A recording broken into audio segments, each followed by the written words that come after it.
island of Hawaii where it is dark nothing in the morning. Let's go ahead and call this meeting to order, and I will read off the roll. Andrew, are you here? Here. Sunita, are you here? Are you here, Sunita? Is she here, Linda? No, she sent an email that she will be a little late. Okay, that's fine. Howard, are you here? I am here. And for the record, Howard sent Roberto and I a nice note yesterday saying he dropped in and out. He's got an important deal going down.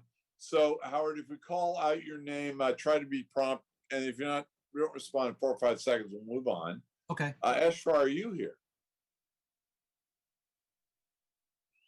Is he on, Linda? He is. Yes, I am. I was in mute, and aloha to you too. Thanks, Eshwar. Dick, are you here? Yes. And Franco, are you here? Here. Dave, are you here? I am. Thanks, Dave. And we'll note for the record that Vincent Zeri had to leave the board, and so we have an empty chair that I know Roberto's working hard to fill. I guess we just go ahead and go into closed session. Is that right, Roberto?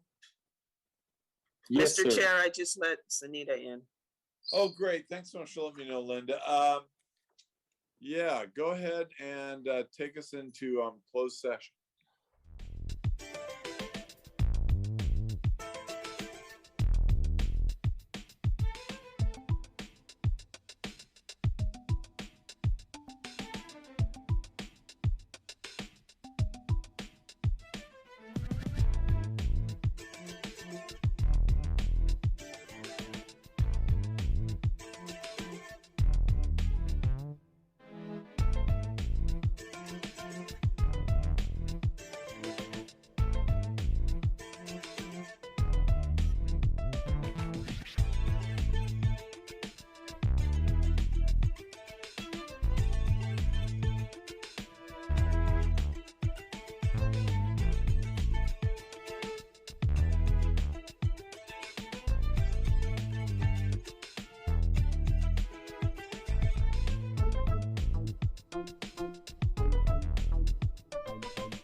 report out of closed session. For orders of the day, there's nothing we have to wave sunshine on. In general, for orders of the day, God, the birds are obnoxious here. We have excellent Zoom etiquette. So go ahead and jump in if you have a temporal question during presentation. We'll, as always, for major presentations where we have a decision and a vote, we will go round robin looking for input or comments, and then we will round robin take the vote. But again, and staff, Harvey, consultants, you guys are great at jumping in, especially staff, Michelle, Linda, Roberto, Peru. Please feel free to jump in if I do something out of order or not quite right. I really do appreciate that, and I don't think it's rude in the least. Let's see. Next up is consent calendar. Does anybody want to pull anything off the consent calendar? If not, I'll entertain a motion to approve the Motion to consent approve by calendar. Santos. I've got a motion by Dick. Do I have a second for that motion? Second by Gardner. I've got a motion by Santos, second by Gardner. Let's go around the room. Andrew, how do you vote? Aye. Sunita, Aye. Howard, Yes. Eshvar, Aye. Dick, Yes, Franco, Aye. Dave, Aye. and this is Chair Lanza. I vote aye. That carries unanimously. Roberto, could we take Chiron and Siegel early out of order? Can we do that? We could, but all Prabhu has is an update, and I think his Okay. update is going to be pretty quick. I don't want to speak for him, but and then after that, we actually have Chiron, and basically we can have Siegel, and then there are updates by the CEO and the city council liaison if you want. Oh, that's great. I see what you mean, Roberto. So what you're saying is we'll do 2A and 3A in order, and then take 4D and do it right after 3A. Yes, we could do 3A and then 3C, which is Chiron, and then we can take 4D right after Oh, that. okay. That's perfect, Roberto. Let's do that. Prabhu, over to you. All right. Thank you, Mr. Chairman. Good morning, trustees. And yes, our update will be brief. And to give that update, I'm actually going to invite Senior Investment Officer Jake Kwan. All right, I will be super brief. Good morning. We have estimates for the fiscal year to date returns through Feb 1, and these come with all the usual disclaimers. So they're estimates put together by Makita based off a combination of actual and index returns. So fiscal year to date through Feb 1, the pension is up 2.6%, and the healthcare trust is flat, down 1 basis point. Again, estimates. But clearly both portfolios have a ways to go to get to their respective assumed rates of return. Just one more note, those of you who've been on the board for a while will recognize that we're approaching a significant and fundamental component of our investment process, and that's strategic asset allocation. So this is the time of year when Makita and Verus, along with many other investment institutions, are updating their capital market assumptions for all of the different asset classes utilized by the plan. Capital market assumptions, or CMAs, are just estimates of risk and return over the next 5 or 10 or even 20 years. And the process that we go through as a plan is pretty well defined and laid out in the IPS that you all just approved last meeting. So I'm sure it's very fresh in your minds. But as a reminder, in broad strokes, the process is to collect the updated CMAs. Then we use them to update the risk and return expectations for our current asset allocation. And then we recommend any changes first to the IC and then to the full board. So we're at the point in the process where we've received the updated CMAs. We're working with our consultants on recommendations, and of course, keeping the IC chair looped into the process as well. So strategic asset allocation will be a primary topic at the next IC meeting on February 22nd.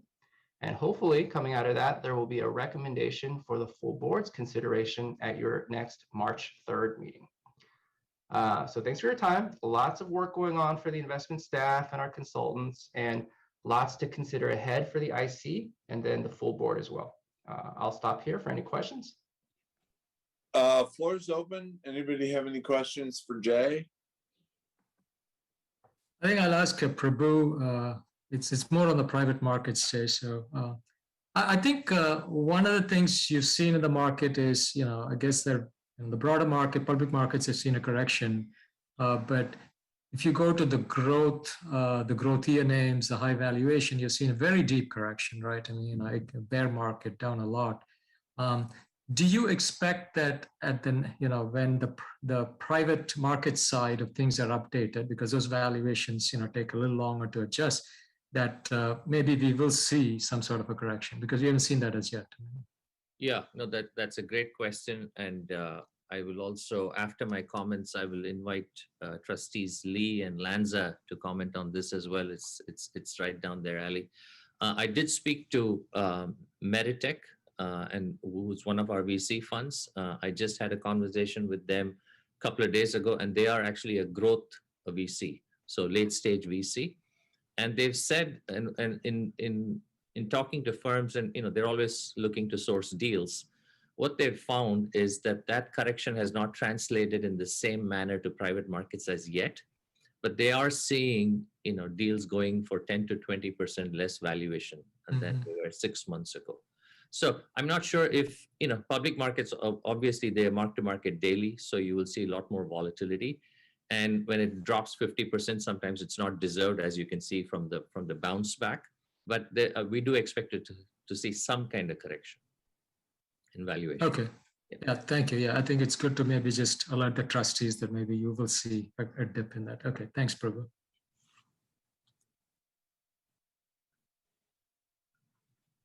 I was just going to thank Prabhu for keeping us updated over the last couple of weeks. I haven't had a chance to respond to you, but I do read your stuff, so thank you. You're welcome. Yeah, and I don't know if Howard wants to weigh in. Yeah, clearly, well, there is a huge bubble in VC, and it is clearly starting to correct. Although, everything in the universe rings like a bell, so it may correct and then restore. But there's been broad talk in the industry of this bubble. Howard, any thoughts from you? Yeah, I would agree there's a bubble. And I think, as Prabhu mentioned, there's always a latency or lag between pricing in the private markets versus the capital markets, because you have that mark-to-market aspect in public markets. And what you see with private markets is that investors, VCs, GPs will hold on to their valuations from the last preferred round until they can't. And you'll see that happening on the GP level. And then you'll see companies unable to raise money or having to do down rounds. So you'll see that cycle happening. And you saw that in 2000 after the bubble, and you saw it again after the financial crisis in 2008. So I think you'll see similar things, but my crystal ball is not good enough to see, to what extent this will all happen. But I think it's going to happen in that direction. Right, and I'm sure Howard would agree. In terms of our investments in VC firms, we use the same language as wine. We called it a vintage year. So any VC fund we invest in this year will not yield results for a decade or more. The average time from first investment in a startup till an IPO or an exit, just somebody buys a company, is 7 or 8 years.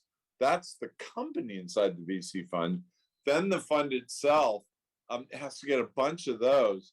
So that part is different, right? We don't invest in the VC market for something today. We're investing in the VC market for a return out in 2035. So the general rule of thumb is, as is with wine, you don't quite know if it's a great vintage year until a couple of years later after the wine has had a chance to sit and develop. So same is true with VC funds. Any other questions for Jay? If not, Jay, excellent job as always. You're a credit to our alma mater. I will go on now. So Bill, if you and Ann are on, we're going to take things slightly out of order so Siegel didn't stick around forever. So Bill, item 3A, discussion action on OPEB. And then Bill, we'll pause for questions. Then item 3C on your 5-year contribution projections. And then item 4D will be Siegel, I'm sorry, your audit presentation. So Bill, over to you for 3A on OPEB if you're there. Yep, I'm here, and I'm here with Mike Shenning, our healthcare actuary. Let me see if I can get the right window up here.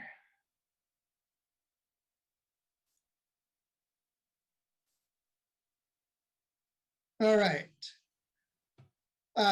So we're here today to present the final actuarial valuation results for the OPEB plan. And just as I've done with each of our meetings, just reminding you where we are in our schedule of actuarial presentations. Today, we're doing the final OPEB valuation report, and we're doing Siegel's doing their presentation of the audit results for the pension valuation. And then next month, Siegel will be doing their audit presentation on this OPEB valuation. The process for the OPEB valuation is somewhat similar to the pension valuation, except as you'll recall, there are actually two different subsidies in the OPEB valuation. There's the explicit subsidy of the premiums, and then there's an implicit subsidy for the cost of healthcare for retirees being greater than the premium rates because healthcare claims vary with age. That portion is called the implicit subsidy, and it is funded on a pay-as-you-go basis by the city as a part of their active health premiums. And so it does make an appearance in our valuation report, but the focus for our board is on pre-funding the explicit subsidy. There's another difference. The assets for the trust actually are in two different trusts. The members' contributions, which are fixed in statute and we don't change, go into a 401h account that is a portion of the pension trust. And then the city's contributions go into a separate 115 trust. Currently, all of the benefit payments are coming out of the 401h account. And so just to give you a sense, the chart here shows the 115 trust and the 401h account in proportion to their actual dollar amounts. Our focus is just on setting the city contributions and assessing the funded status and projections for the funding. Here, we do things separately for police and fire. They actually have separate 115 trusts set up or sub-trusts set up, and we track them separately as separate plans even. So the police plan is now about 40% funded on the explicit subsidy, and the fire about 39% funded. Since the preliminary results, we did a few programming changes on our dependent coverage elections that had a very minor effect. So these numbers are very slightly different from the preliminary results. The other thing to note here is that the liability for the members in pay is the substantial part of the liability in both plans. And because the full benefits under this program are only provided to a closed group, we're going to expect that that in-pay liability to become a greater and greater portion of the total liability as we go forward. The contributions are shown here with the member contributions in purple and the city's explicit subsidy contributions in gold. They would be 18 million for the police plan and 11.2 for the fire plan. Those numbers are slightly below what we had projected from the 2020 valuation. And you can see the member contributions are declining slightly as members who are eligible for full benefits and pay the contributions retire or leave the city. The members pay the vast majority of the normal cost. The normal cost is the expected cost of the benefits attributable to the next year of service. So the members are paying the vast majority of that, and most of the city contribution is going to pay off the unfunded liability. I'll turn it to Mike to go through some of the details of the changes since the last valuation. Right, and so the biggest change that really helped is the actual UAL, so the unfunded liability, decreased by $55 million. And the chart really shows the impact of it. 39 million of it was due to the real positive investment returns we had last fiscal year. And then another 51 million was due to the liability experience, which is primarily due to the premiums not increasing by as much as expected. In fact, in a couple of situations, they actually decreased over what they were last year. The increases that balance it back the other way is the fact that contributions were actually less than the tread water amount, which is the amount needed to essentially keep the unfunded liability unchanged, by 2 million, and then 34 million in assumption changes. It was mainly the decrease in the discount rate from 6.25% to 6%. Next slide. I would just add one more contrast to the pension plan here. The liability change, we never see a liability change greater than the investment change on the pension plan. And so that's something unique about the OPEB, is the liabilities are much more volatile.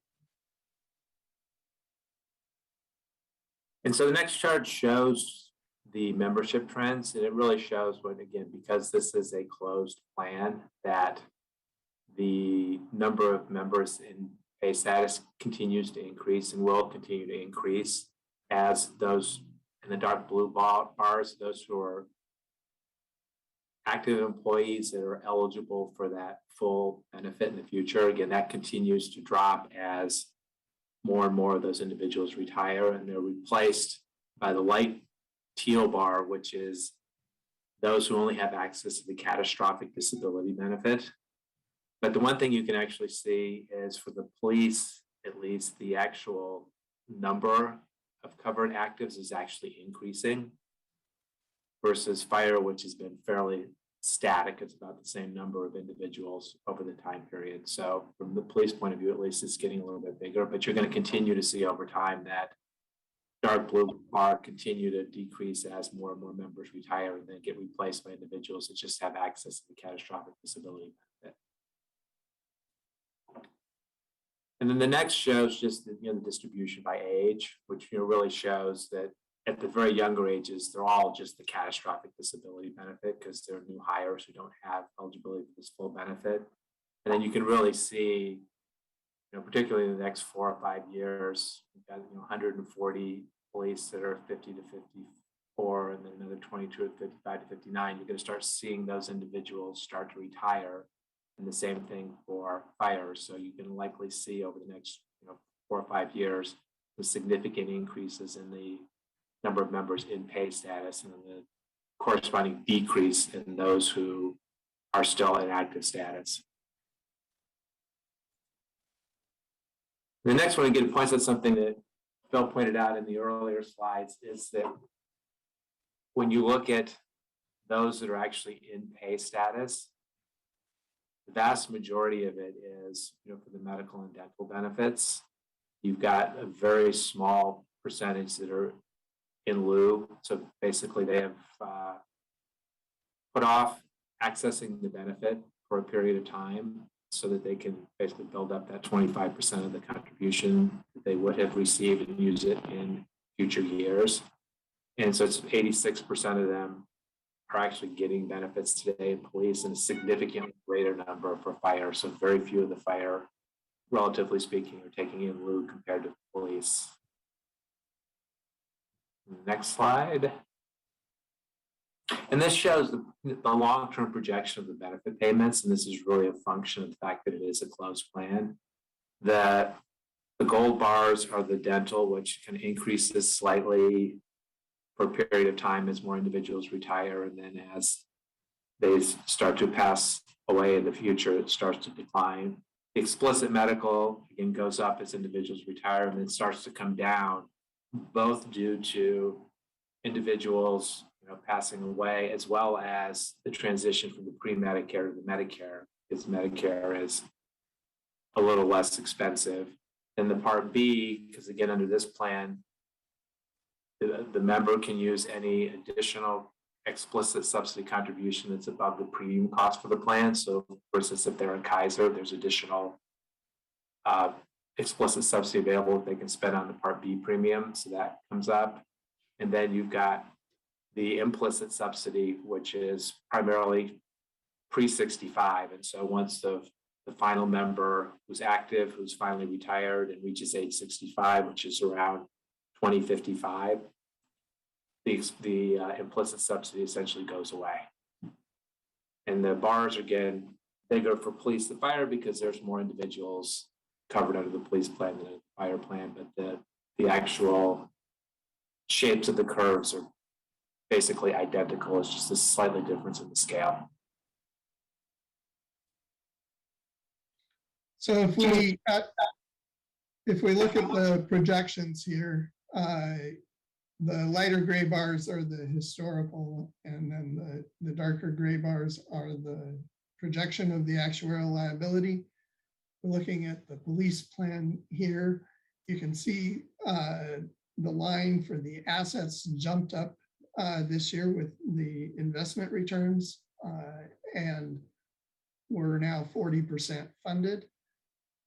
I'd also note historically here, the liabilities dropped and have been creeping up. So we have had some variation in the liabilities that actually have helped us get better funded. But as we project forward over the next 20 years, you see a constant projection of improved funded status. All of that assumes all of our assumptions are met, reaching about 91% funded in 2041. The right-hand side shows the contributions, and you can see the member contributions are projected to decline and go away by about 2040. The city contributions fill in the gap and are expected to increase over time. But over the next several years, they're projected to remain relatively level. And then the dark blue line shows the projection from the last valuation. So you can see the impact of the investment returns and the liability experience in the last year dropped the projected contributions slightly for the duration of the projection.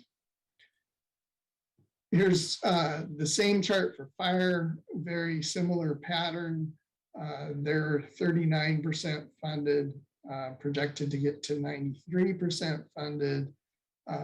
Same sort of pattern, a slightly larger gap here due to the differences in experience.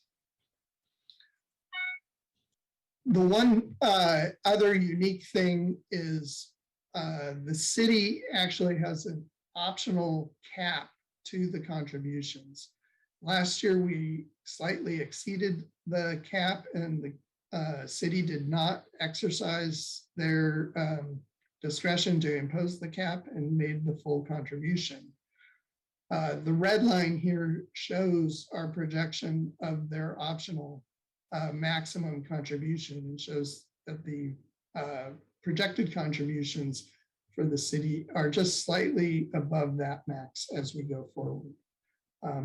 So they're not so much above the max that if the city imposed the max, it would obviously affect the projection of funded status, but it's not a significant effect at this point. But that's something that we will continue to watch. So with that, I think we'll take any questions the board may have. Floor is open. If you want to jump in, questions for Bill or Mike? Yeah, Bill, taking a page out of Harvey's favorite book. To this market assets here, that represents the market value, or is that the actuarial value as against the actuarial liabilities in the gray chart? So if you'll recall, on the Opeb plan, we don't, the actuarial value is the market value because the purpose of smoothing the assets on the pension is to control the volatility. of contributions. In the OPEB plan, it's not just the assets that are volatile, and particularly as we're building up the funding, the asset volatility is not as significant as the volatility of liabilities. So rather than smooth contributions by smoothing the assets only, we have built it into the amortization schedule. And so the smoothing is directly applied in the amortization schedule. Maybe I can, you can probably see that best right here if we're looking at the fire contributions. You can see this temporary grade down in the contribution amount, and that's the smoothing of the gains in the last year being coming in as a part of the amortization over the next several years.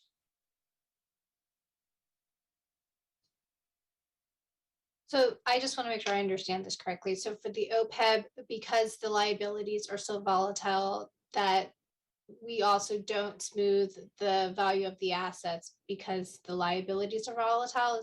Is that, am I understanding that correct? Instead of smoothing the assets, we've built a smoothing mechanism into the amortization schedule so that it smooths both the assets and the liabilities simultaneously. I see. Okay, thank you.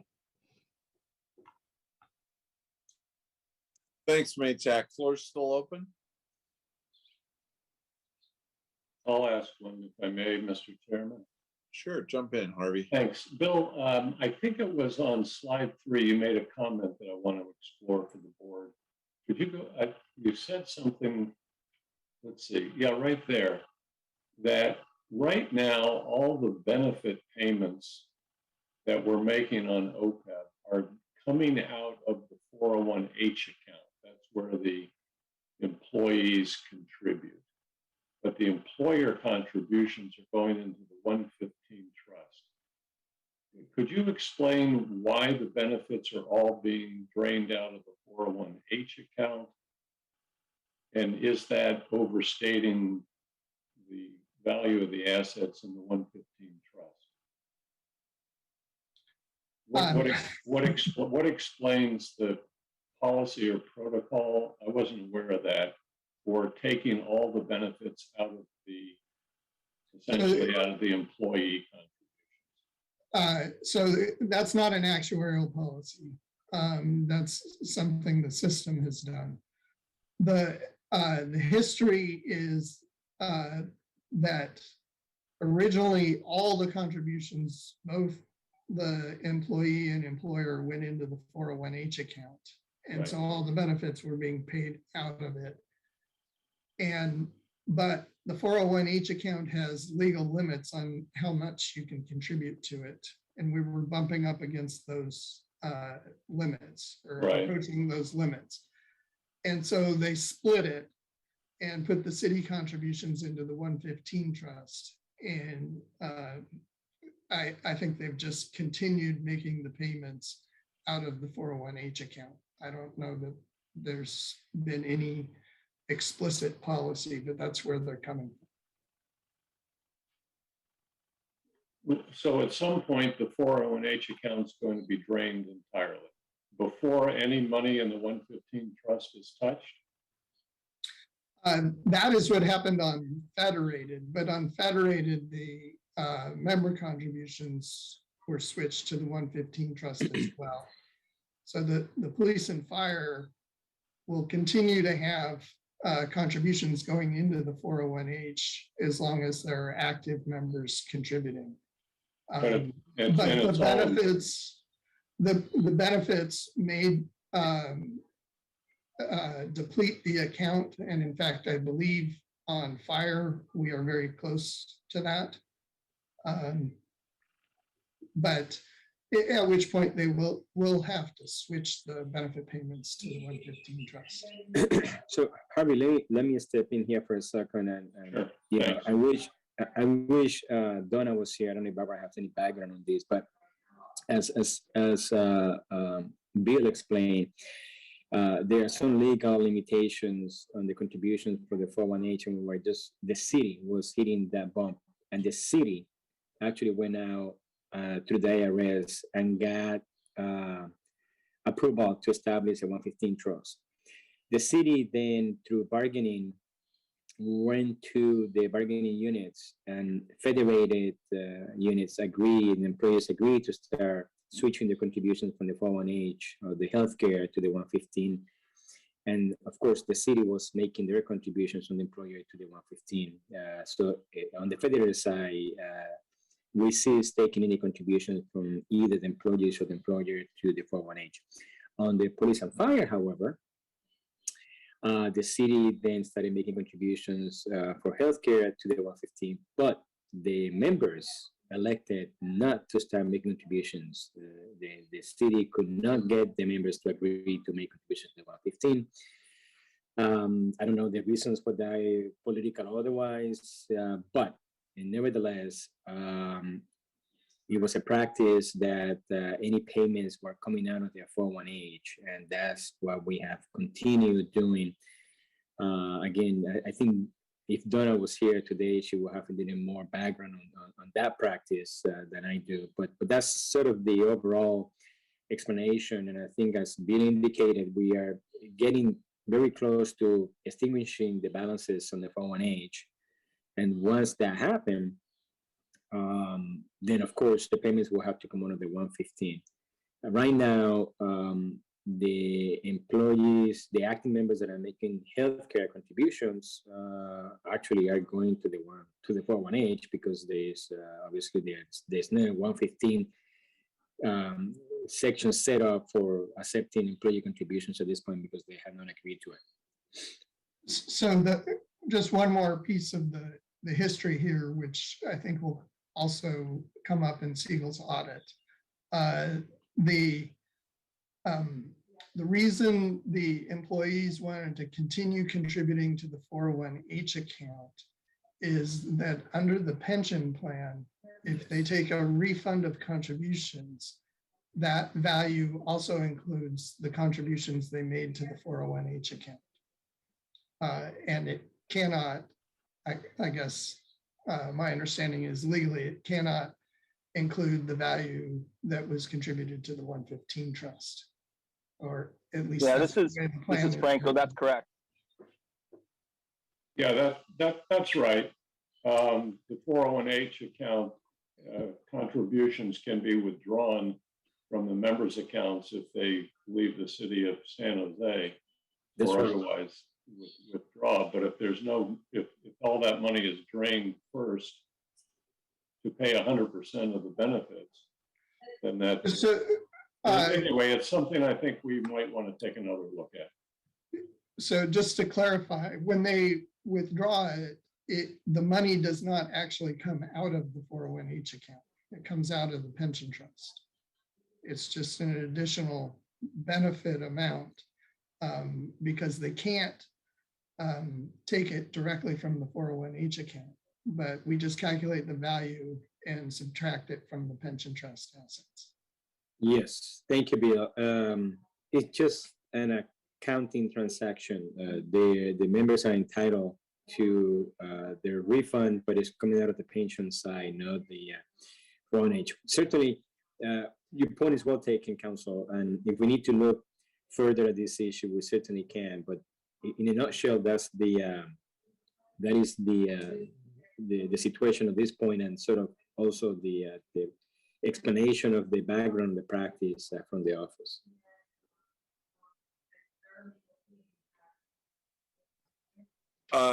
Floor's still open. Any other questions? Hey, Roberto, I'm guessing that the action on this is to approve it and accept it. Am I right? Well, this is the final version. The board has not actually taken action, so I think you need to approve the final Opeb valuation. Yeah, and that written report as well, right? Yes. Right, I should have mentioned that. This is the PowerPoint. There's a separate full valuation report with a lot more detail in it. Yeah, great. So I'll go ahead and make the motion that we accept this and approve the written report. Is there a second for my motion? Second by Santos. Great. We have a motion by Lanza, second by Santos. Let's go around the room. Andrew, how do you vote? Aye. Sunita, how do you vote? Aye. Howard, how do you vote? Yes. Eshvar. Aye. Dick? Yes. Franco? Aye. And Dave. Aye. All right, so let's see, that was item 3A, unanimous vote. Bill, why don't you go ahead and jump to 4C, the 5-year city contribution projections. Okay, did my screen change to show a letter? No. On mine Okay. yet. I think I need to stop sharing and reshare. Hold on. Yeah, that's right.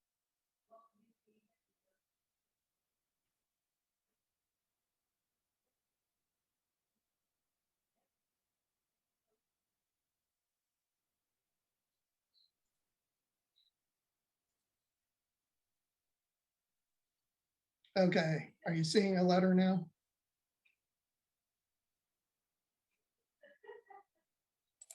Well, yes. Yeah, we are. There it Okay, goes, Bill. thanks. So there's not a lot to say here. This is annually we provide this letter summarizing the information you've already approved in the valuation reports for the city for their budget projections, and they do 5-year budget projections. And so we show the pension and the OPEB projections for 5 years. The one thing that's new that we've added this year is we did notice that they were doing some sensitivity in their budget projections, and we wanted to give them a basis for that, for the pension that is so volatile. So we've added our 25th percentile, 50th percentile, and 75th percentile projection of contributions on the pension plan, just as a resource for them on the sensitivity. Other than that, it's just the details and breakdown that they want for their budgeting.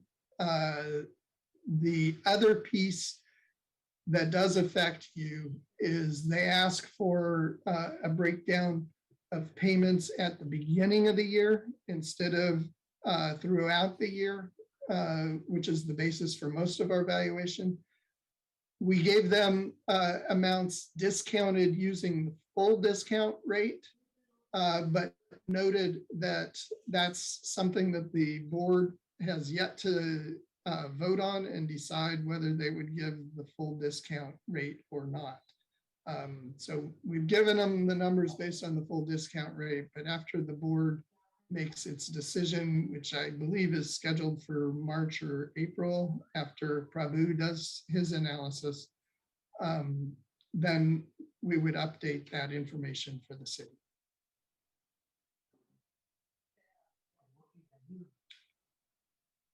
So that's all I have. Bill, on this item.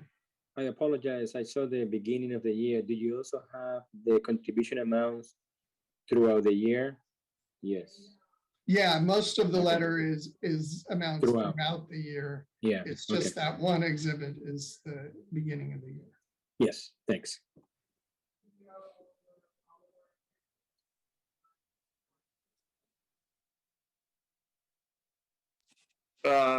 Anything's, I mean, it looks pretty simple, Bill. Is there anything we should be focusing on this? No, I think you just need to accept it. The numbers are the same as what was provided in the val, so it's not really a change to anything you've seen. All right, floor is open if anybody has any questions for Bill on this. As always, I think Bill mentioned it, and if he didn't, he was thinking about it.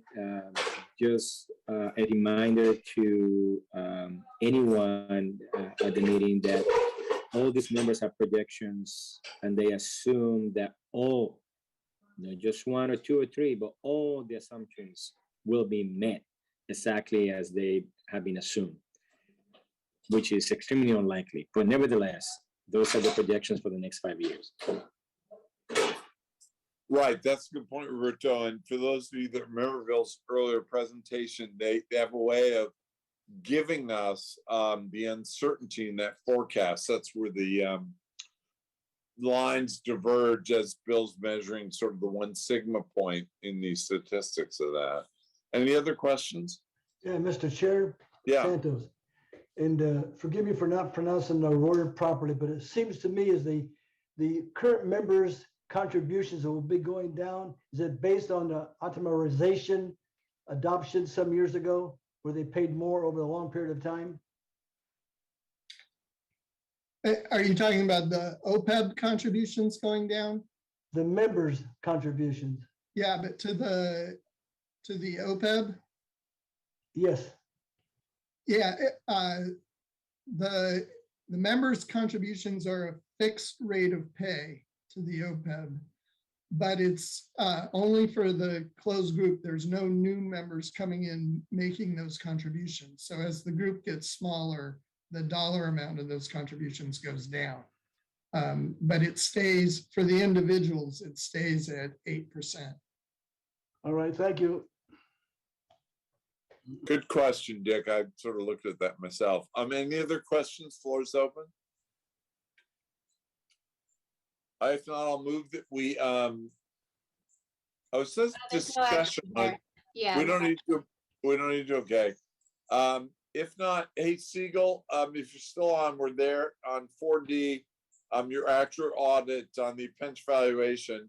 And I guess next month, Bill, we're going to see Siegel again on OPEB. Is that right? That's correct. Great. All right. Thanks. Over to you, Siegel. Mr. Chair, before Siegel kicks it off, I wanted to introduce, obviously, Siegel. Just wanted to mention that for the benefit of some of the trustees that were not here for the first audit, we instituted a standard practice of having the pension and OPEB actual evaluations being audited every 5 years. We instituted that back in 2016. So this is the second time around that Siegel is coming before you to present their results on the actual audits at both pension and OPEB performed by Chiron. And I just wanted to let you know I have the luxury of really working in the industry for some 26 years, and the bulk of my career has been working either with Siegel in prior jobs and with Chiron as I joined San Jose.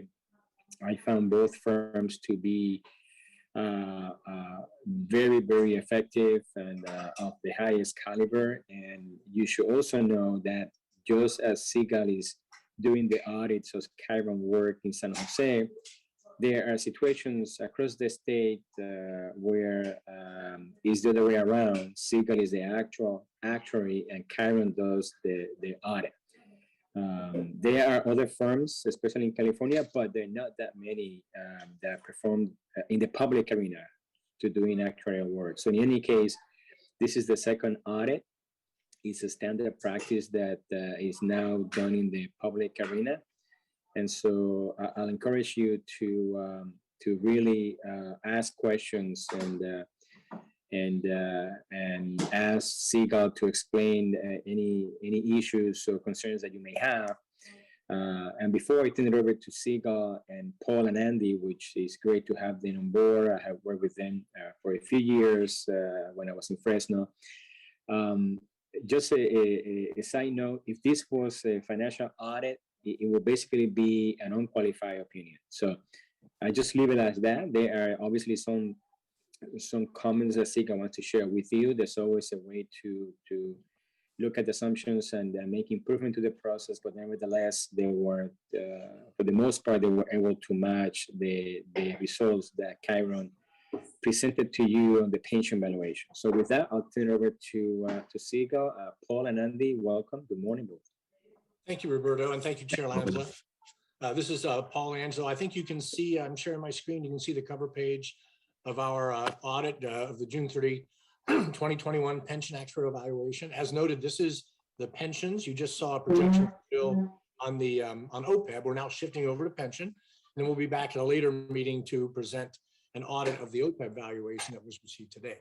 I am joined by colleagues Andy Young. I also have Sam Tsang, who he's the guy that does the heavy lifting of the numbers in the back room. So they're both here to keep me honest as I go through and read the results of your actual audit. I'm going to jump. The first couple pages are boilerplate, talks, tables of the contents and things like that. So I'm going to jump to page 4 of the PDF, which is page 1 of the report itself. I will walk through our executive summary where we summarize the results and recommendations. There are a couple places where I'll ask Andy to jump in as well. What we notice is that we have confirmed that the results of the audit are reasonable and they are based upon generally accepted actuarial principles and practices. Actuarial audits do not use the term, clean opinion or unmodified opinion, but I think Roberto pointed out accurately, this is analogous to that. As is always the case in actuarial audits, there are a few things that we observe. Some of them have to do with methodology and some of them have to do with the information that's presented in the actuarial report. So we looked at we were not retained to review the demographic or non-economic assumptions. We basically looked at the numbers, the results, and we also looked at the economic assumptions. I don't know if there's someone not on mute. I think it's Roberto. Okay, as far as the economic assumptions, you're using 6 5/8 as your investment return and a 2 1/4 price inflation, which is a component of both salary growth, cost of living, and wages.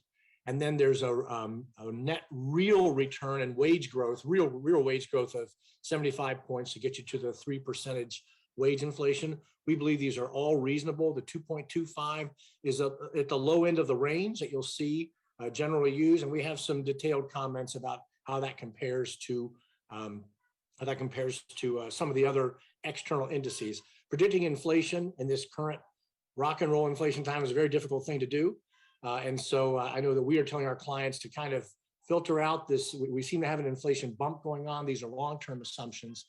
And so I think that Chiron's practice is consistent with ours, that we don't really believe we're going to be seeing 6% inflation for a long time.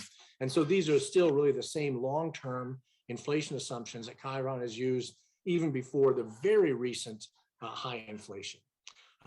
We do make an observation that we believe that best model practice is to have consistency between the inflation that goes into the projection of benefits, that's things like wage growth and COLAs, and inflation that is a component of your investment return. And so we describe in detail that it's possible to do this with kind of a building block approach.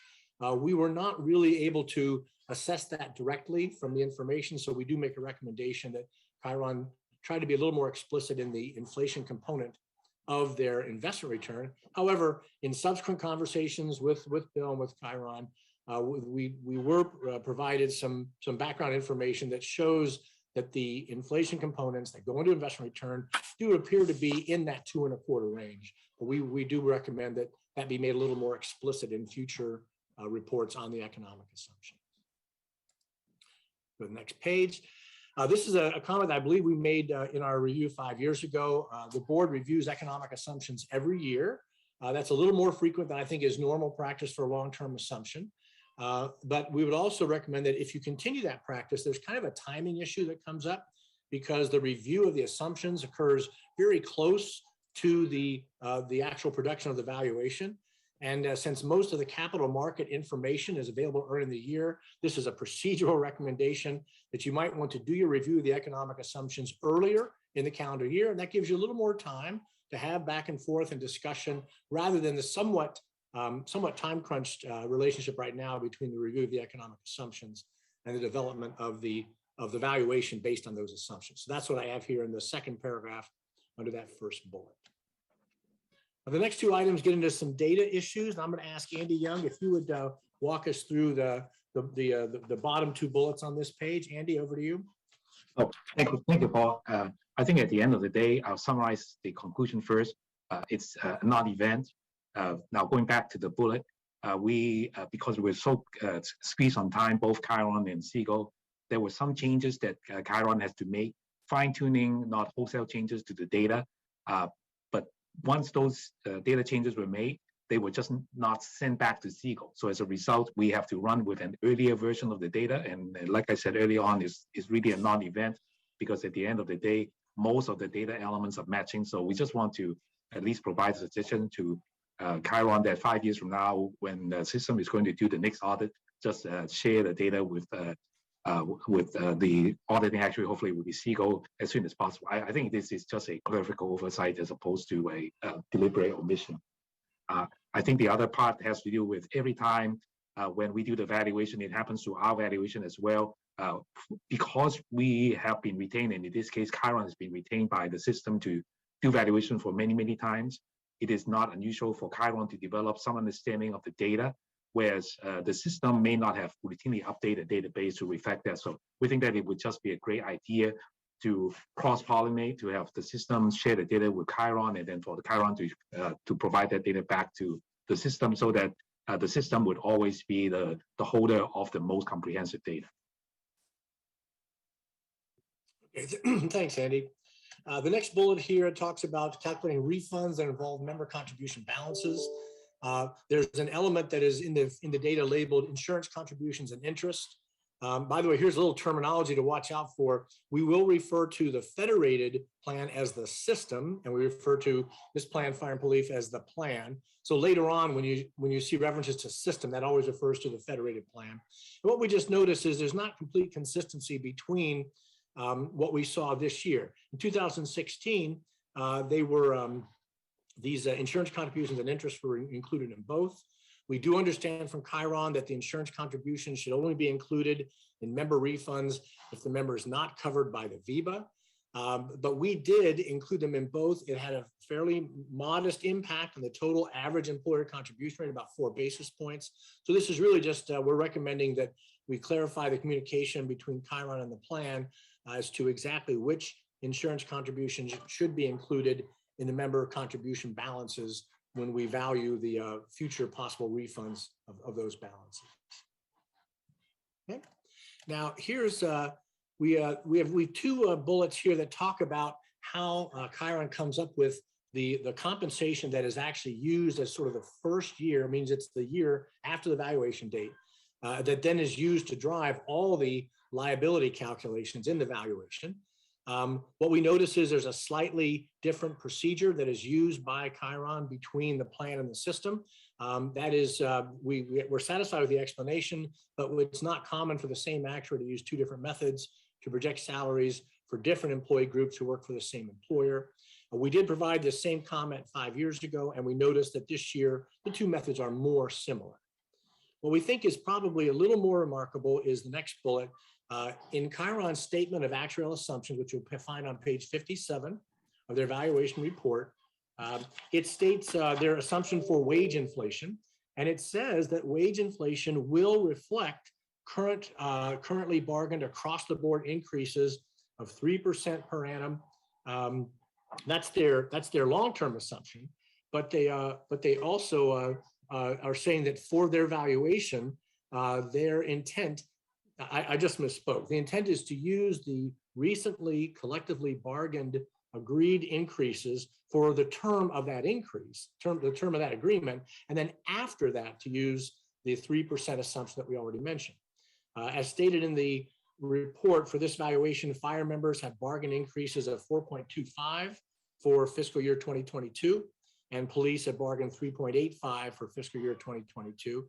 However, in taking the data that is basically last year's salary and projecting it forward into that 2022 year, we understand that Chiron actually used that long-term assumption rather than the assumption that's found in the bargaining agreement. And so we made that adjustment in running our numbers just to quantify it, and it would have increased fire liabilities by about 1.2% and active police liabilities by about 0.8%. And then the increase in total plan liabilities, including all members, that was for active liabilities. If you throw in the retirees as well, it looks smaller, about 1/3%. However, in order, we wanted to quantify this effect, the effect of not using the collectively bargained increases. But because we also wanted to be able to match Chiron's numbers overall, we went ahead and used Chiron's projected salaries, which used that 3% longer term wage growth assumption. We use that in all of our numbers, but we did want to observe that what we recommend is that to either use the collective bargain assumptions, or our most common practice is not to use collective bargain assumptions. That's reasonable as well.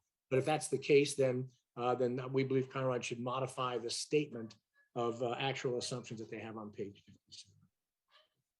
Andy, anything else you want to comment on that one? I think I got that covered. Yeah, I think you did it very well. Yeah. Okay, thank you, Andy. Okay, we have, again, this is just something about disclosure. All active employees are assumed by Chiron to earn 1 year of service, in each future year. That means you're essentially assuming that all the employees or plan participants working full time. We simply think that that should be a disclosed assumption. This is just a matter of disclosure. We also noticed that that unlike in the calculations that are done for the federated system, this plan evaluation does not limit benefits under the IR Internal Revenue Code section 415. With that exception, all major benefits are appropriately included in the valuation. We think this is a relatively small number, and so we just think that's something that that we just want to keep an eye on. But we just wanted to note that that is a difference between the federated system and the police and fire system. We have market value of assets. We agree with the calculation of the smooth value of assets that Chiron uses. And now we get into what really is the big number that matters when you do an actuarial audit, and that is the so-called present value of future benefits. And we are basically within 1% of Chiron's number. Some of the other differences that come up in the contribution rates have to do with the fact that when you use the entry age method, which is the model method that the plan uses and that Chiron applies, you split that total present value of future benefits into a past piece called the actual accrued liability and a future piece, which is all the future normal costs. And that's where different valuation firm software may do that slightly differently. So we always like to start off by saying, when you match on the PVB, we are chasing the same number of dollars overall. It's just that there may be differences in how that is allocated between the past and the future. And that's what can lead to the next bullet here, where the actual contribution rates, there is a little bit of spread between our total aggregate rate is about 83 2/3, 83.69. Chiron's total is 81.51. It's about 3% higher. It's generally explained by, again, the difference in how we're applying that entry age method.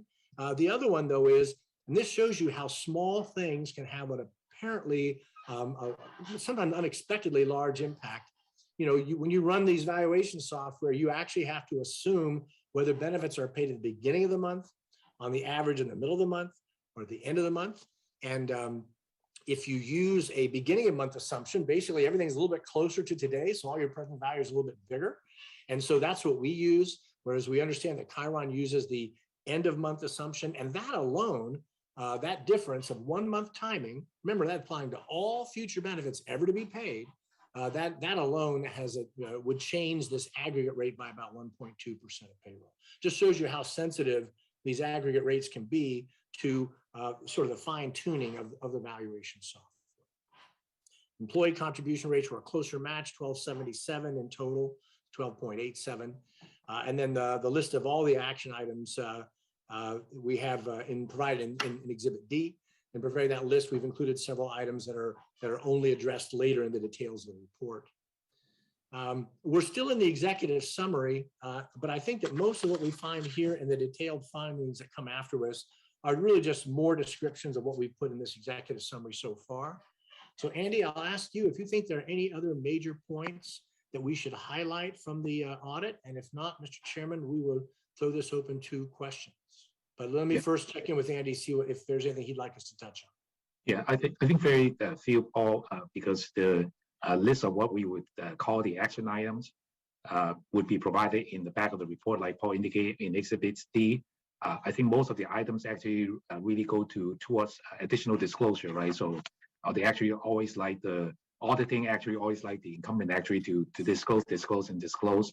I think there might be some places where very small benefits may not have been picked up in the valuation process. We don't think that that would move the needle, but nonetheless, those are the things that Chiron may want to consider for the next valuation. I think there are some ambiguities, like Paul has already indicated, as to which portion of the contributions are returnable to the refundable to the member, and sometimes it's very difficult to tell, even from the auditing actuary's perspective, as to who's in the VEBA, who's not in the VEBA. So it's always some room for improvement. So other than that, I think all the high levels discussion points that Paul mentioned, and with a couple of other ones leading towards the level of benefit that should be included in the valuation, those are included at the back of the report. And Mr. Chairman, if it would be helpful, we would be happy to go to Exhibit D and walk through those, or we can go to questions. Maytek, I see maybe you'd like us to go to Exhibit D and take a look there? Yeah, I would like us to go there if that's Sure. okay with the chair. Andy, what page is that on? Yeah, you bet. Page 40. So if I could, while we scroll down to the Exhibit D, my recommendation to this board would be to allow Chiron to respond to these recommendations and then come back at the next meeting to accept the audit, and after we've reviewed Chiron's responses to these action items listed here. Yeah, I think that's what we've done historically. That's a good suggestion. Thanks, Maytech. So Andy, anything else in here in Exhibit D that we want to throw out, or should we just, we also agree that it's a very common process to have the incumbent actuary. You know, this is why we give this list. So Chiron doesn't have to go digging around to find. This is a fairly exhaustive list of everything that we found. But again, each stated as briefly as possible. Sure, and the response could be either, you know, we'll accept the recommendation and incorporate it next time, or we have an issue with it, or this is how we've done it this way. It doesn't have to be, you know, and as extensive as this audit report, which is very thorough. Thank you, Mr. Angelo and Andy. Thank you. And Sam, don't forget Sam. And Sam, I'm sorry. Yeah, Mr. Chair. Dick. Yeah, go ahead, Dick. Jump in, Yeah, Florida. yeah, I think Ms. Chin has a wonderful recommendation. I would, I know it's not a motion, but I would support that, to have Chiron respond to these guidelines. Yeah, great. Floor's open. Anybody have any comments, questions, suggestions? Can I ask, maybe Roberto would know the answer, in terms of the benefit payments, what is the actual situation? Are they paid at the beginning of the month, end of the month? The benefit payments, Yes. we pay them out at the end of the month. Okay, so the Chiron assumption in that case is a more accurate one, I guess.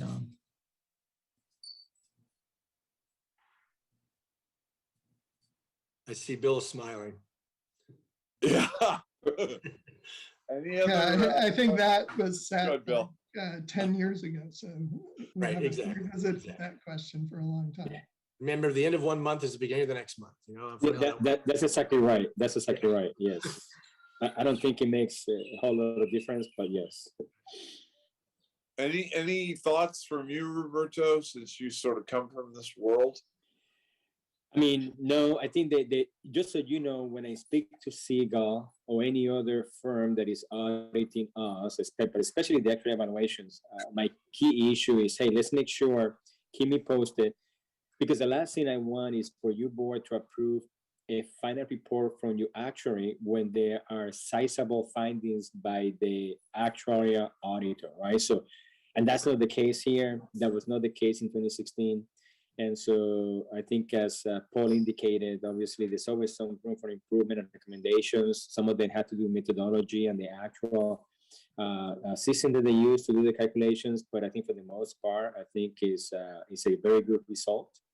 I think it's a good practice to have Chiron comment on the results and the comments by Fiscal. You should know that by the time Fiscal issued this report, there have been a lot of discussion among the two actuaries, just from Fiscal's standpoint, to understand the rationale and the work by Chiron, and Chiron just to explain to Fiscal the rationale and why they're doing what they're doing. So, but in any case, again, good job. I have to say, you know, I'm happy with the results, and it's again, I think we are very, very thankful to have a firm of the caliber of Chiron doing your regular evaluation, and then another one like Fiscal doing the audit work. So the next one will be in 2026.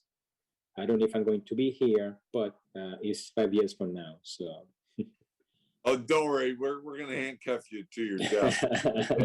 The floor is still open. Any other questions or comments? This is Trustee Lee. I just had one question, I guess, Paul or Andy. You had mentioned that you recommend the start of the review of the economic assumptions, and being done annually is less common among other systems. Could you explain what other systems are doing and why it's less common? Yeah, I think the general idea is you do the actual valuation every year because that changes with data and with market returns. But because the assumptions are meant to be long-term, there's a pretty well-established practice of doing the review of the assumptions less frequently. So for example, for the county retirement systems that operate under the so-called 1937 County Employee Retirement Law, the SERL, the practice there is to review the assumptions every 3 years. Now, Andy and I have been working on these plans for a long time, and there were some county retirement systems that used to do the reviews every year. But again, because the long-term nature of the assumption, and also there's a little bit of, I call it agency risk, there's more of a temptation to sort of try to tinker with the assumptions. And again, our practice is you get a little more stability if you do those reviews less often. I think you would also perhaps want to ask, get Chiron's experience on that as well. But I know that our practice is to do the review of assumptions every 3 years, or for some systems, even less frequently. I think University of California does it every 4 years. You go outside California, you'll see plans that do it every 5 years. Okay. Yeah, and I also make the observation that even though you did a review of the economic assumption this year, but my recollection is that you end up not changing it anyway. So maybe to provide more stability to the stakeholders, including our city and our members, might be maybe a good idea to at least let them know that yes, you only look at that every 3 years, so everybody can budget accordingly. So that's just a soft input. Yeah, that's a good point, Andy. Floor's still open. Any other questions? If not, I'll say. I have one. Sorry. Yeah, go ahead. Jump in. So I do. I know that you said this was not a big concern, but I just want to press you a little bit on the data issue. I think we all work on a tight timeline and deadlines, and I guess when Chiron comes back, I really would like to make sure that this is really not material in terms of the November versus January correction.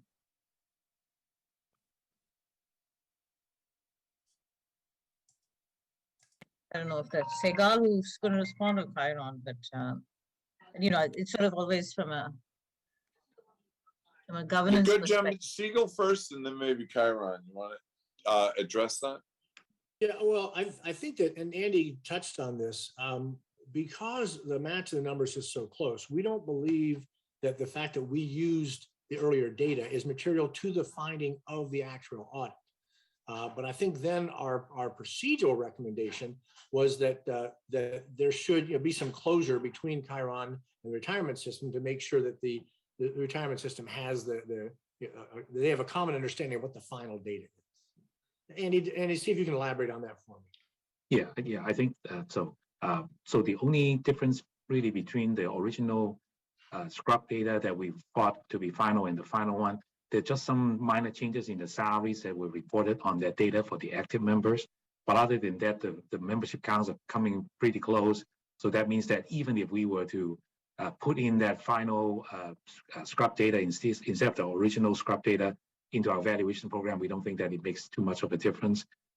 However, Paul is right that I think it's even more important is to always to have the system have the final data. So that way, when they provide the data to Chiron for the next valuation, they always start off with first the system, of course, will take a look at the data, make sure that they agree with all the changes that have been made by Chiron.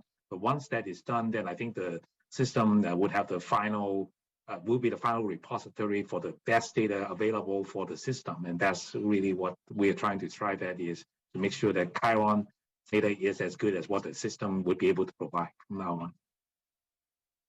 Okay, I mean, that is definitely comforting. I certainly didn't want to, you to feel like, oh, we need to present this to the board in February, so we need to sort of just make do with this. So I appreciate the response. Thank you for. Floor is still open. Go ahead, Bill, jump in. Yeah, I just wanted to say, we owe Siegel an apology on that. There were some data corrections that came in after we had sent them the data, and we didn't realize that those, that the revised data had not been sent to them until they sent us a question. And we looked at it and they were using slightly different data than we were, and that was the reason for the question. So it was more of a procedural issue with the audit and overlooking, passing on that information to Siegel after we got the latest changes to the data. Okay, thank you, Bill. Floor is still open. Any questions or comments?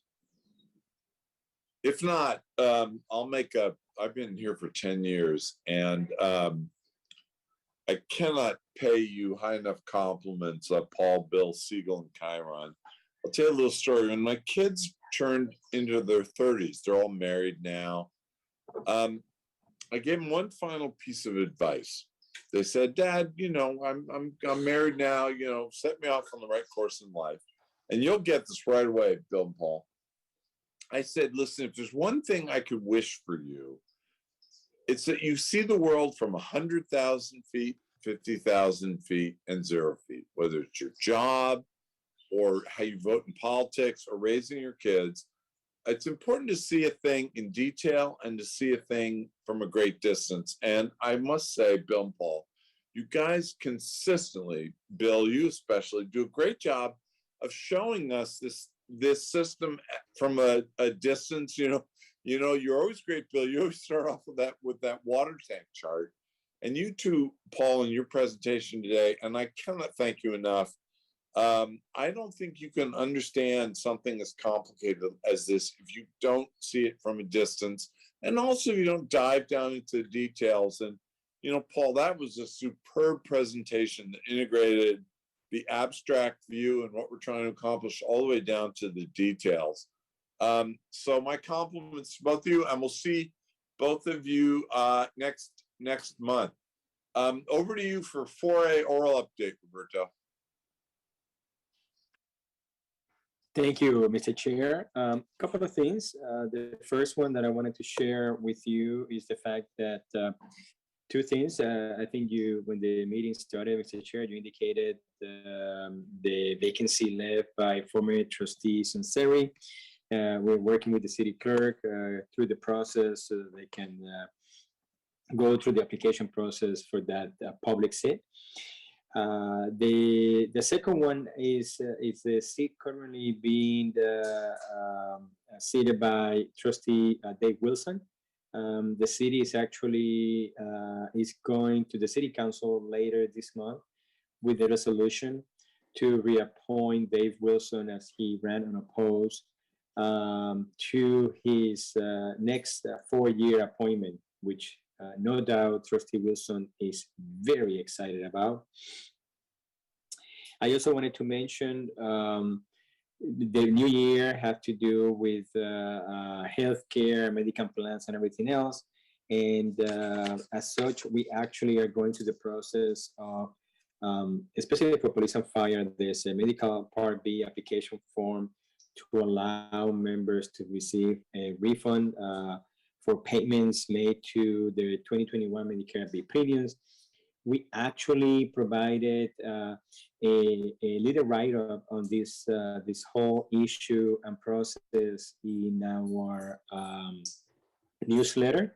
The newsletter is actually going to be mailed out later this week, so all the members should be receiving it.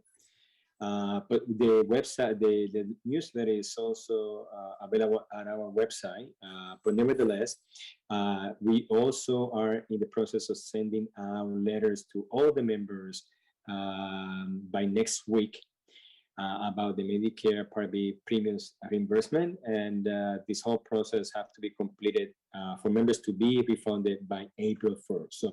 So we are timely. That gives them the second part of February and the full month of March.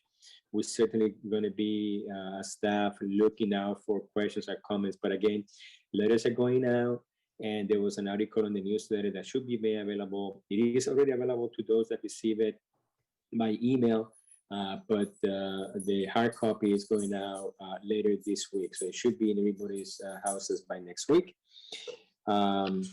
We also, last month, being that this is a new year 2022, we issued the 1099-Rs indicating the taxable amount received by the benefit payments by the members for 2021 that actually went out.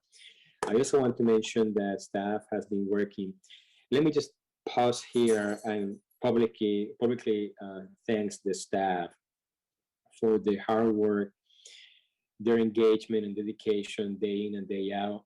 I know I mentioned this before, but to be quite honest, it's not even fair if I don't mention them every month. The only reason we're here today after 2 years of a pandemic is because of the hard work and engagement by the staff of our office. So I want to publicly, on behalf of the members and the boards, thank the staff for the hard work. Thank you so very much.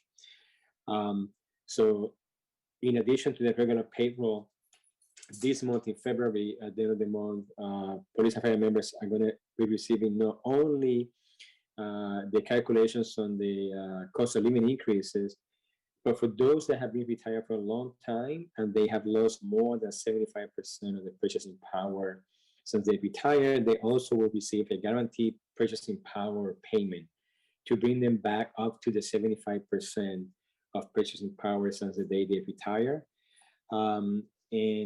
Lastly, I wanted to mention that the city right now, as we see Councilmember Panfoli, the city council is actually having, just like yourself, meetings remotely and virtual.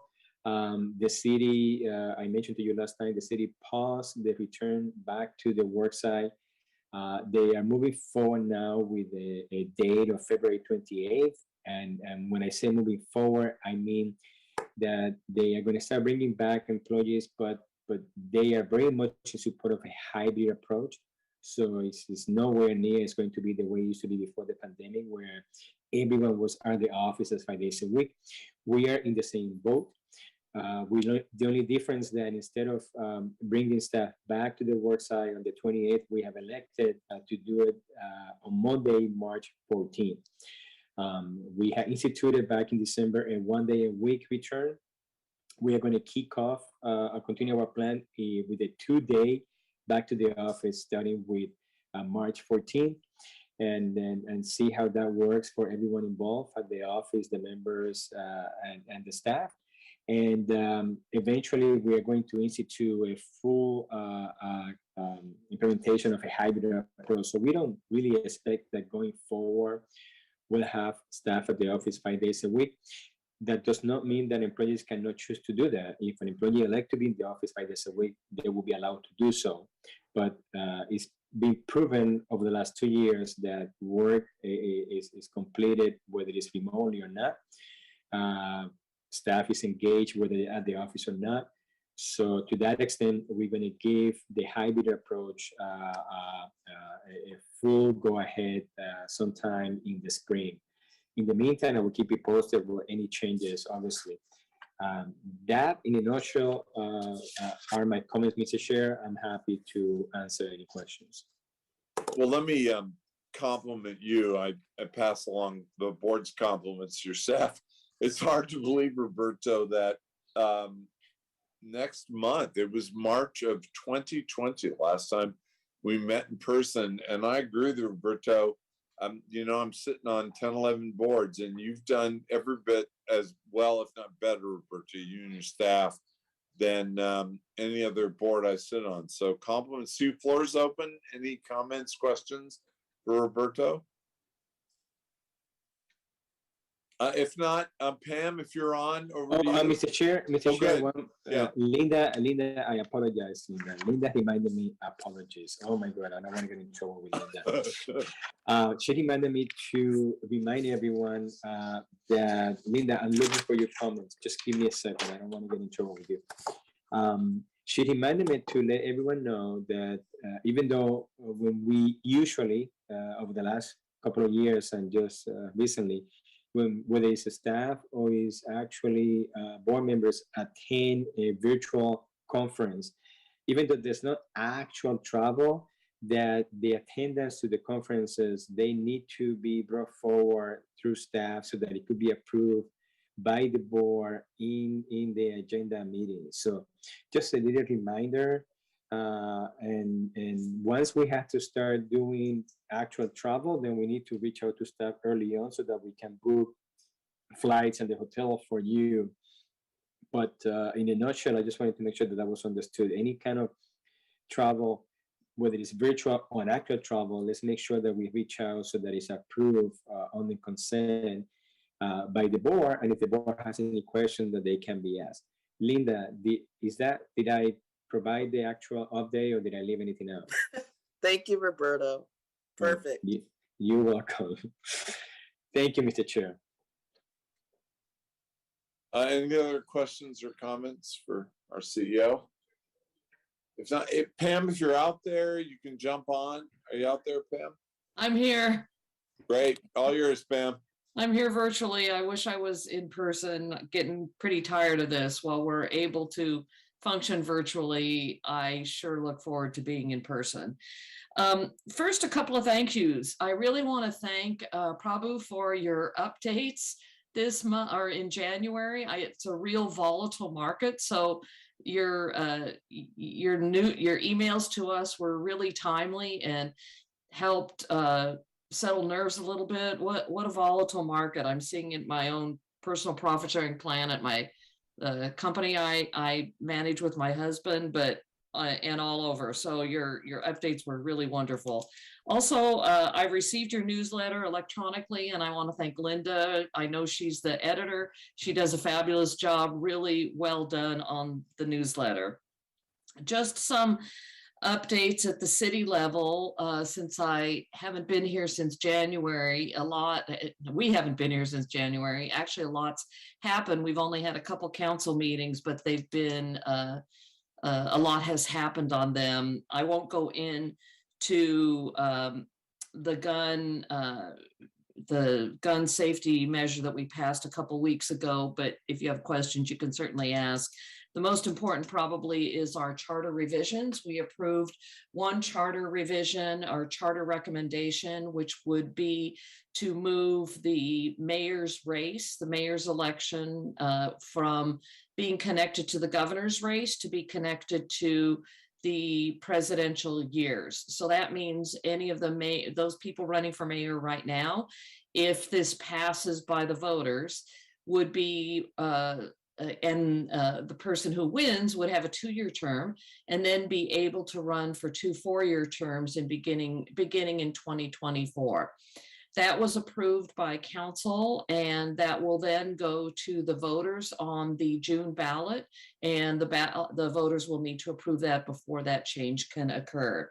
There were a lot of other recommendations by the Charter Commission, who did conclude their work at the end of December, but all of those things have gone to study sessions, whether it be ranked choice voting or recommendations on modifications to police oversight. There's a lot of recommendations from the Charter Commission in relation to that. And we are having a special study session just in relation to public safety. Then we have another study session in relation to the other items that the Charter Commission has recommended. And then the third item the Charter Commission we will be looking at in a study session was approved as a study session, and that is that we consider allowing non-citizens the right to vote.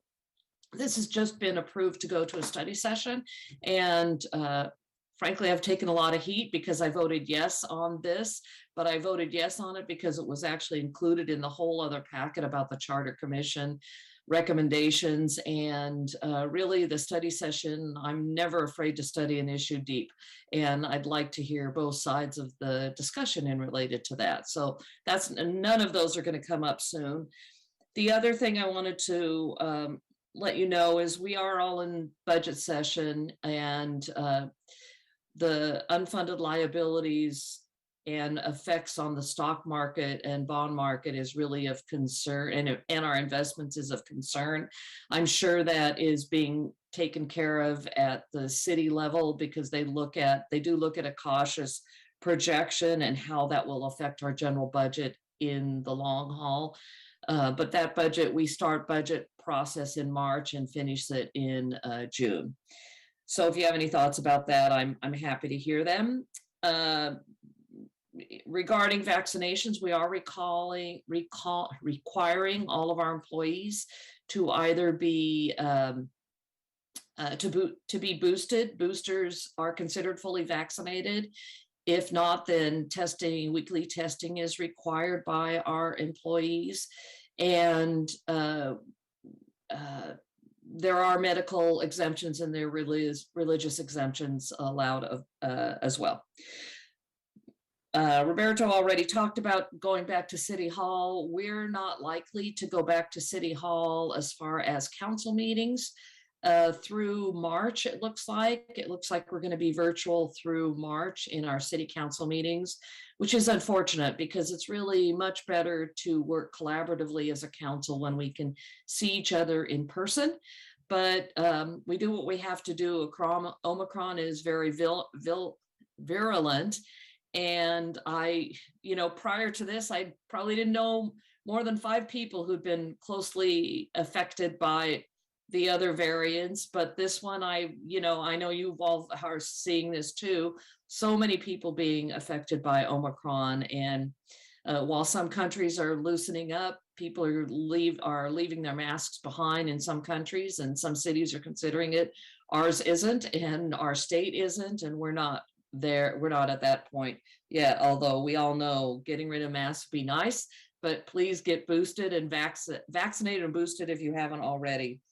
I guess that's the end of my report for now. Thank you for letting me sit in on these meetings. Very interesting. As always, it's our pleasure. Pam, Councilwoman Foley, floor is open. Any questions for Ms. Foley?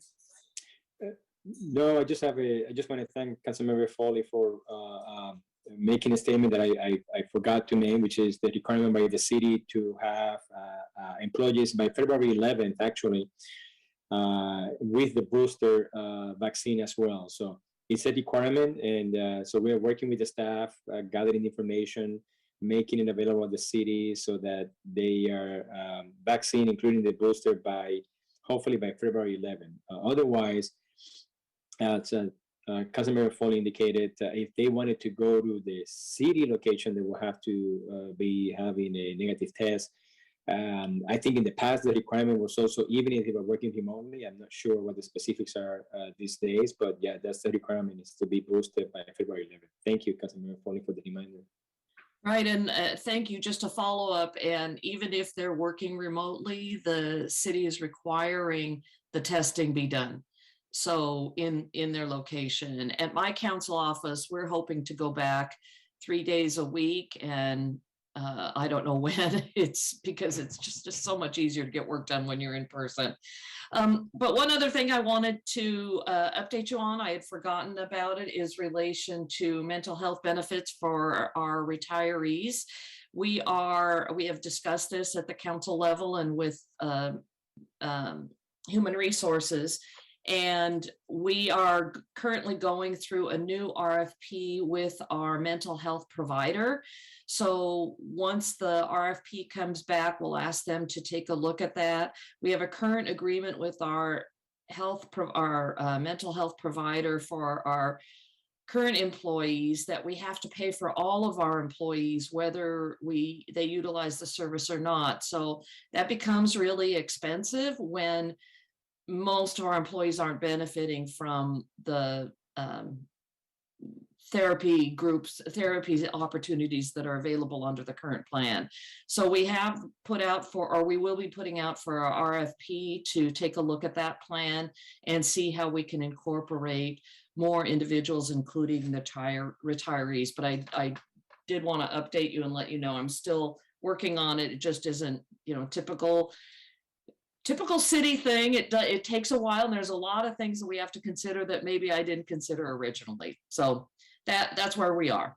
Thank you. Oh, thanks for that update. Yeah, I forgot to ask for that. Any other questions for Councilwoman Foley? If not, it's 10:40. Let's take a 5-minute break. For those of you that might be watching this in the distant future over video, that was item 4B, and we covered items 4C and 4D earlier, about 30 to 45 minutes ago. Let's pick this back up again in 5 minutes. Thanks, everybody.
If you're there, Roberto, 4E Cortex, over to you.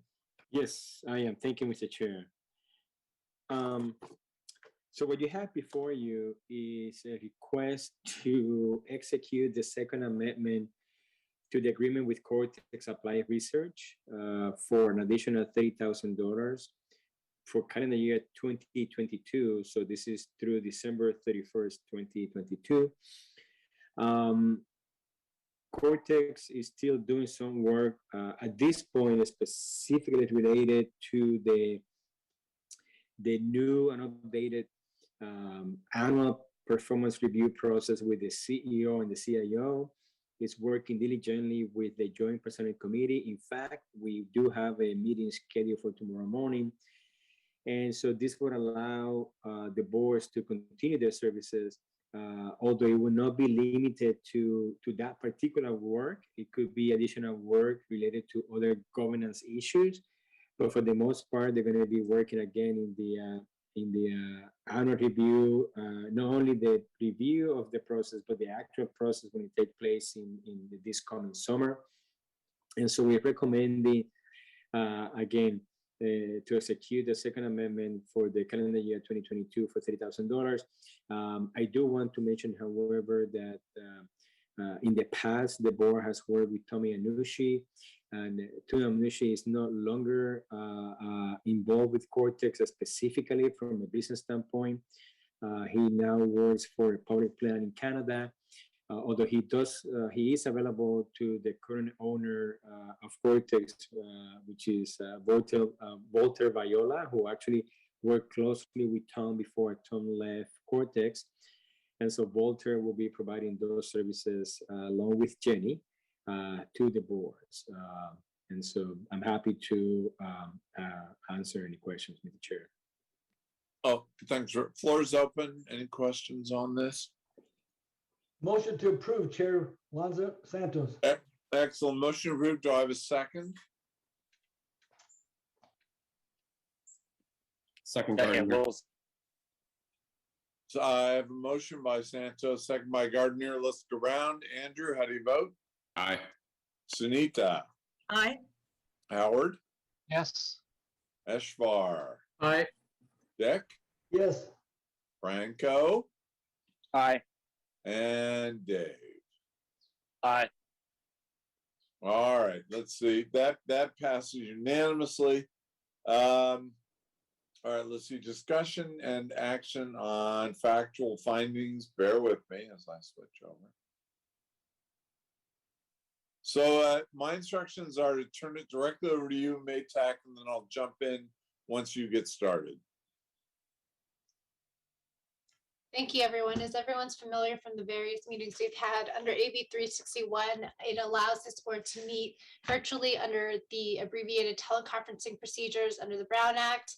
If two factual findings are made by majority vote, those two factual findings are supported by the backup materials that I have provided to you with my cover memo, which are, one, as Councilwoman Foley had mentioned, is that the city continues to meet virtually and encourages social distancing in city facilities, and two, the proclamation of the state of emergency from the governor due to COVID-19 continues to this day. Based on those two factual findings, if accepted and adopted by this board by a majority vote, will allow you to meet virtually under AB 361. Thank you. All right, now I have my script now, which I'll read. Based on the information presented just now by our council Maytak and provided with our board backup materials, it appears that the following factual findings justify our continued meeting virtually under Zoom per AB 361. First factual finding, governor's proclamation of state of emergency continues due to the ongoing COVID pandemic. And as Pam said, and Maytak pointed out, San Jose City Council's recent resolution continues to impose or recommend measures to promote social distancing in city facilities. So the floor is open for a motion to adopt these two factual findings for the election, to use the AB 361's abbreviated teleconferencing procedure for the next 30 days for the board. Floor is open for that motion. So move, Santos. I've got a motion by Santos. Do I have a second? Gardner, second. I have a motion by Santos, second by Gardner. Let's go around. Andrew, how do you vote? Aye. Sunita, how do you vote? Aye. Howard, how do you vote? Yes. Eshvar, how do you vote? Aye. Dick, how do you vote? Yes. Franco, how do you vote? Aye. And Dave, how do you vote? Aye. I skipped a step there. There's supposed to be any discussion on this. Obviously, nothing from us. Anybody in the public or anybody else on the call have any comments on that? Sorry, I skipped that step. Didn't think so. All right, let me regain my, sorry guys, I'm working on multiple computers here. All right, let's go ahead and vote on service retirements. The retirement of Adolf Carranza, Fire Captain, Fire Department, effective Jan 24, 2022, 26.72 years service. Saul Flores, Firefighter, Fire Department, effective Jan 28, 2022, 21.98 years service. James T. Lay, Police Officer, Police Department, effective Jan 22, 2022, 26.3 years service. Noreen Marnelli, Police Officer, Police Department, effective Jan 22, 2022, with 22.69 years service. Paul Marshall, Fire Engineer, Fire Department, effective Jan 22, 2022, 25.5 years service. Tak M. Odama, Police Officer, Police Department, effective December 11th, 2021, 27.26 years service. And Jason A. Suarez, Fire Captain, Fire Department, effective Jan 26, 2022, with 27.59 years service. I'll entertain a motion to approve. Motion to approve, Santos. Do I have a second? Second, Wilson. Motion by Santos, second by Wilson. Let's go around. Andrew, how do you vote? Aye. Sunita? Aye. Howard? Yes. Eshvar? Aye. Dick? Yes. Franco? Aye. And Dave? Aye. All right. We have one deferred vested. Gregory S. Wilkes, Police Officer, Police Department, effective Feb 13, 2022, with 10.76 years service. I always forget, Roberto, do we need to vote on the deferred vested? Yes, it need to be approved so that we can start providing the benefits. Santos. Santos moves to approve. Do I have a second? Gardner. Aye. I have a second by Gardner. We're going around. Andrew, how do you vote? Aye. Sunita, how do you vote? Aye. Howard, how do you vote? Yes. Eshvar, how do you vote? Aye. Dick, how do you vote? Yes. Franco, how do you vote? Aye. And Dave? Aye. I'm Chair Lanza. I vote aye as well. Fortunately, thank God, we've only got a few members that have passed away. I'll read the names and we'll have a moment of silence. Notification of the death of Richard R. Davis, police officer, retired March 22nd, 1998, died December 8th, 2021, leaving no survivorship benefits. Notification of death of Roy Juel, I apologize to his family if I've mispronounced that, police officer, retired April 19th, 1997, died December 21st, 2021, also no survivorship benefits. And the death of Patrick A. Mcguire, lieutenant, retired April 6, 2000, died October 18, 2021, also no survivorship benefits. We'll now have a moment of silence.